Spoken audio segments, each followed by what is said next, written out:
चालू भाई चालू करो। अब हम लोग ये पूरे सेगमेंट को देखेंगे और जल्दी जल्दी निपटाएंगे, ठीक है। मैं आप सबको हल्का फुल्का रिव्यू दूंगा ताकि आप सब लोग अगली चीज के लिए तैयारी कर लो। तो पहले आता है डाइजेशन।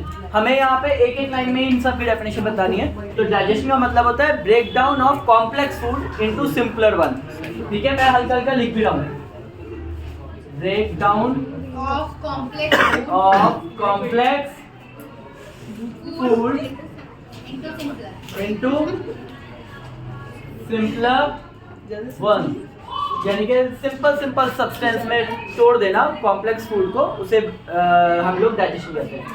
नेक्स्ट आता है aerobic respiration.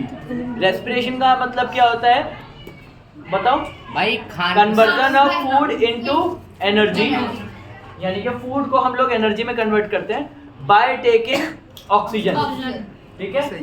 Conversion of food, खाने को, into energy by taking oxygen, oxygen लेके। यही सब कल सुना जाएगा और ये एक एक लाइन का ही है। नेक्स्ट आता है एक्सक्रीशन। याद है क्या होता है? वही जो उसको खिला रही थी तो क्या? Removal of waste material removal of waste में सारे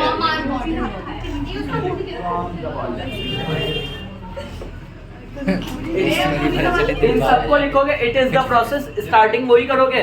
it is the process in which, यहाँ से it is the process in which, सब में एक सेम लाइन। मैं भी छोटा छोटा बता रहा हूँ। असाइमुलेशन भाई अमीबा ब्रेक डाउन, अमीबा में भी होता है, हम में भी होता है। अच्छा मगर है क्या भाई? खाने में से न्यूट्रिशन निकाल लेना। करेक्ट, अरे वाह, ठीक है। पर मैंने अमीबा के लिए लिखा है ये सब। Taking nutrient from the digested food, पचे हुए खाने से। ये थोड़ा सा सही कर लेता हूँ। ठीक है। नेक्स्ट आता है what do you mean by diffusion. Diffusion हमारे लंग्स में होता है और ये लंग्स का डिफ्यूजन। डिफ्यूजन में क्या होता है? गैस को लिक्विड में डिफ्यूज कराया जाता है, जिसमें इसमें क्या होता है? हम लोग ऑक्सीजन को ब्लड में डिफ्यूज करते हैं आरबीसी में, ठीक है। It is a process in which gas क्या होता है? Gas molecule diffuse into RBC या ब्लड में, ठीक है भाई। 9th वाला लग रहा था ये तो। इट अकर्स, हाँ वो भी होता है, हाई कंसंट्रेशन लो, वो वहाँ 9th होता है। बचपन में भाई, अकर्स बचपन में बचपन ही था भाई, गाड़ी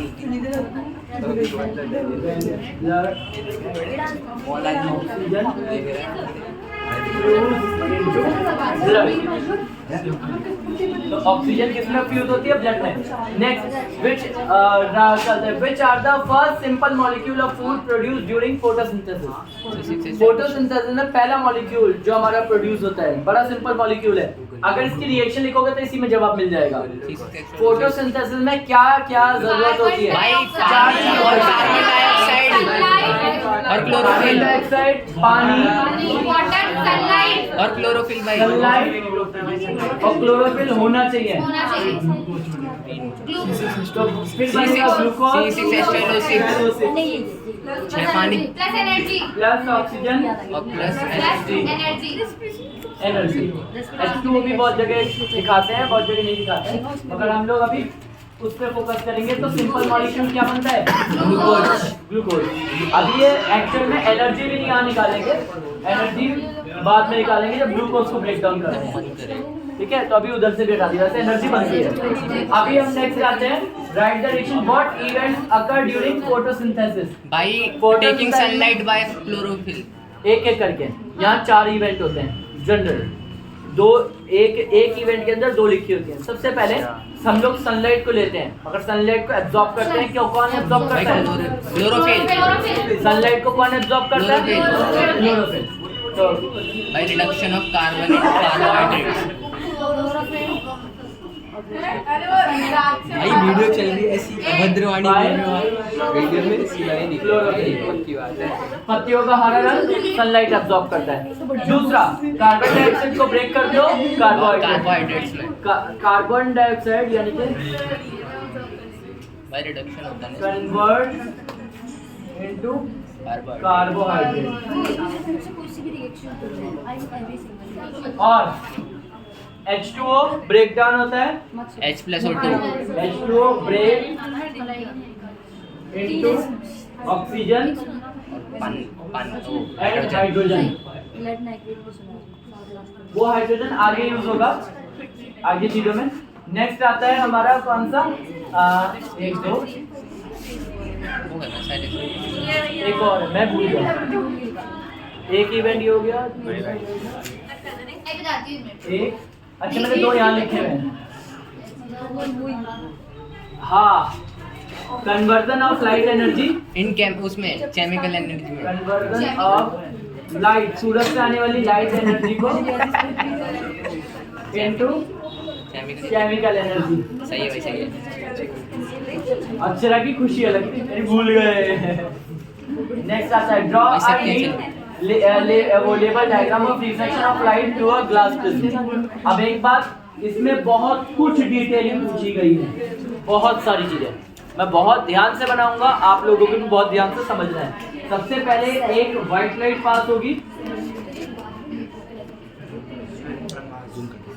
व्हाइट लाइट पास होगी, उसको 7 कलर्स में स्प्लिट करोगे और फिर वो 7 के 7 एक फिक्स पैटर्न में बाहर जाएंगे। और वो जो पैटर्न होगा वो VIOR। सबसे कम मुड़ने वाला रंग है रेड और सबसे ज्यादा मुड़ने वाला है वायलेट। इसीलिए आसमान में सुबह और शाम के टाइम रेड कलर इसलिए होता है क्योंकि वो हॉरिजॉन पे होता है, जिस टाइम पे सन की लाइट रेज को सबसे ज्यादा ट्रैवल करना पड़ता है और सबसे ज्यादा दूर बिना रंग बदले हुए ट्रैवल करने वाला लाल रंग है। भाई नीला क्यों होता है आसमान?